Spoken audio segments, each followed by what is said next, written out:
El monstruo de los Andes, Pedro Alonso López, el asesino serial más letal del mundo.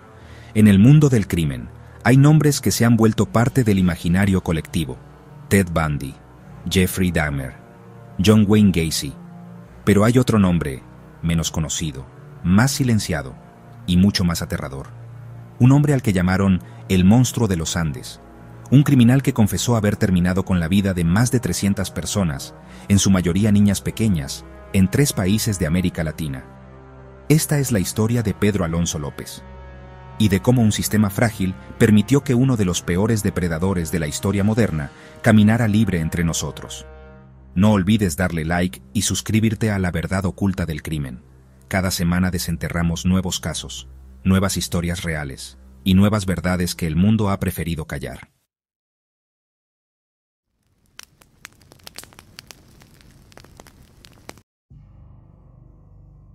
Capítulo 1. Orígenes de una mente oscura. Pedro nació en 1948, en Santa Isabel, Colombia. Fue uno de 13 hermanos, en una familia sumida en la pobreza extrema. Su padre murió antes de que él naciera, y su madre, Benilda, quedó sola a cargo de todos los hijos. La infancia de Pedro fue profundamente disfuncional, marcada por el abandono emocional, la violencia familiar y la negligencia. Desde muy pequeño, fue considerado un niño problemático. A los 8 años, fue expulsado de su hogar y comenzó a vivir en las calles de Bogotá, donde quedó expuesto a condiciones peligrosas, abuso, soledad y total falta de protección. Durante esa etapa, experimentó múltiples traumas que dejarían huellas profundas en su desarrollo psicológico. Pasó años sobreviviendo como pudo, entre mercados, callejones y estaciones de tren. Aprendió a mentir, a esconder sus emociones y a moverse en silencio. Se volvió invisible, y con el tiempo, cada vez más frío. Un breve intento de cambio ocurrió cuando fue recogido por una organización benéfica y enviado a un hogar para niños en situación de calle.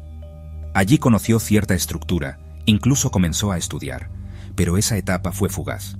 Poco después, volvió a desaparecer del sistema. Pedro regresó a la calle, y con él regresó una oscuridad que ya no abandonaría. A los 18 años, fue arrestado por robo de autos. Fue condenado a 7 años de prisión. Pero en lugar de rehabilitarse, en prisión encontró nuevas formas de violencia. Sufrió abusos. Y respondió con violencia extrema. Durante su tiempo como recluso, Pedro cometió su primer asesinato, según su propio testimonio, como acto de defensa personal. Este evento fue decisivo para él. Más allá del trauma, sintió por primera vez una sensación de poder total. Y desde ese momento, ya no volvió a ser el mismo. Durante su condena, perfeccionó su capacidad para manipular. Se mostraba educado, tranquilo, colaborativo. Fingía religiosidad, leía la Biblia, aparentaba ser un hombre reformado. 7 años más tarde, salió en libertad, y para el mundo exterior era solo otro exconvicto, aparentemente rehabilitado.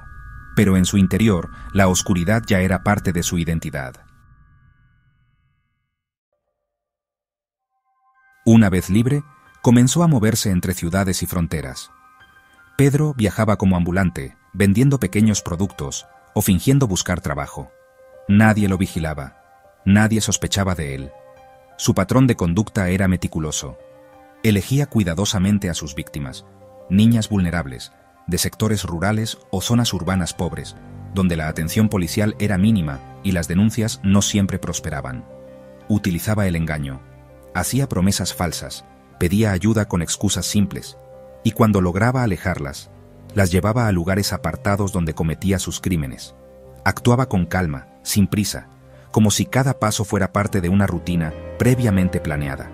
Durante años, desaparecieron niñas en Colombia, Ecuador y Perú, y las autoridades no lograban establecer un patrón. Cada caso se trataba como un hecho aislado. Las desapariciones se acumulaban, y nadie imaginaba que un solo hombre pudiera estar detrás de todo.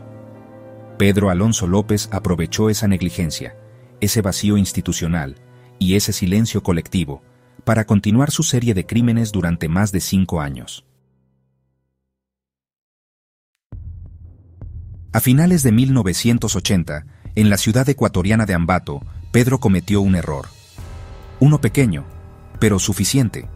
Intentó secuestrar a una niña de 9 años en pleno centro de la ciudad. Pero alguien lo vio.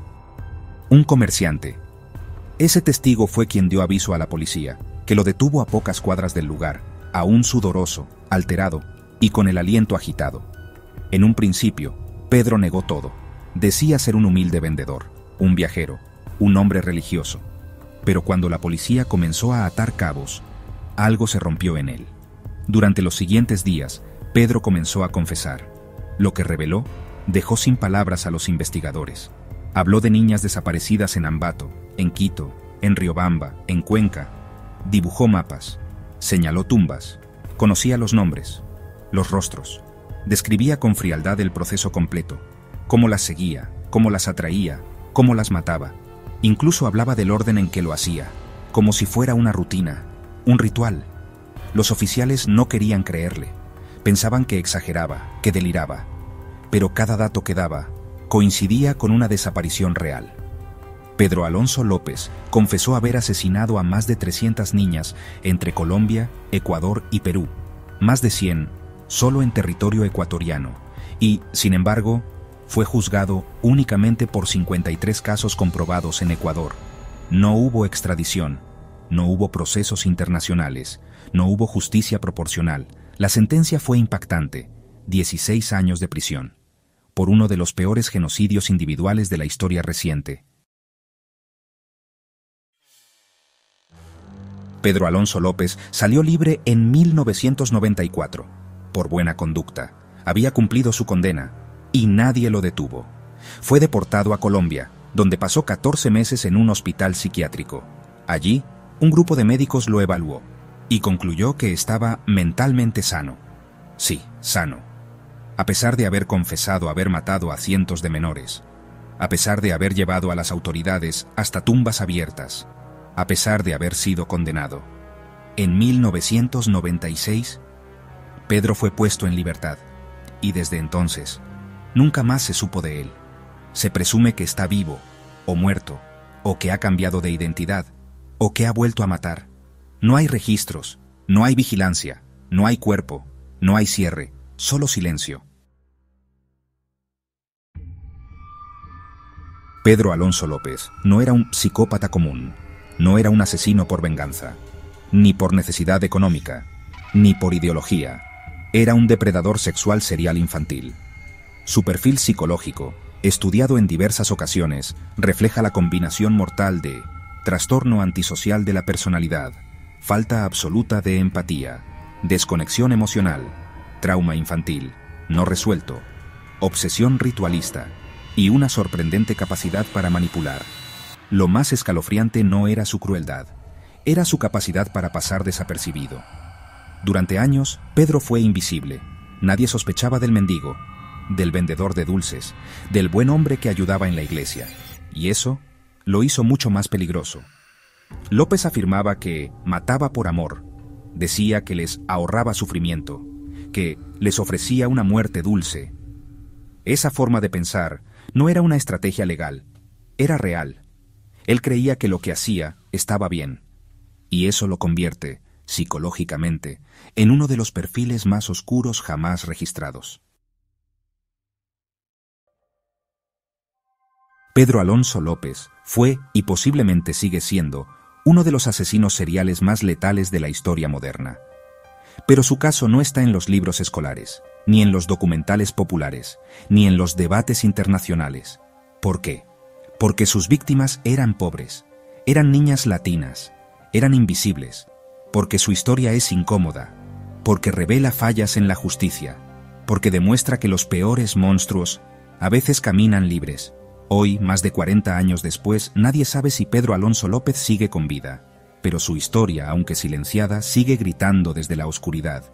Y tú, que escuchaste hasta aquí, mereces saberlo todo, porque el olvido no es justicia, y la ignorancia puede ser tan peligrosa como el crimen mismo.